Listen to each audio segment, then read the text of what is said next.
இன்றைக்கி நாம் பார்க்க போகிறது பயிற்சி 1.1ல் 2வது சம் பார்க்க போகிறோம்.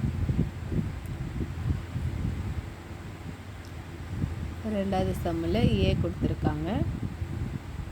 பி எக்ஸ் 10 விட சின்ன பகா எண். 10 விட சிறிய பகா எண்ணா 1 எந்த இதுலேயும் வராது.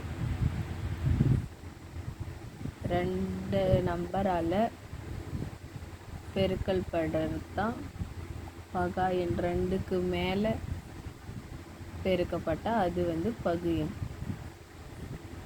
இப்போ 2, 3, 5, 7 தான் 10 விட சின்ன பகா எண். பி எடுத்து எழுதிக்கணும். ஏ கிராஸ் பி, ஏலேருந்து பியை கிராஸ் பண்ணி எழுதிக்கணும். அதுக்கு அடுத்தது பி கிராஸ் பி, பியிலேருந்து ஏவை கிராஸ் பண்ணி எழுதிக்கணும். இதுதான் ஆன்சர்.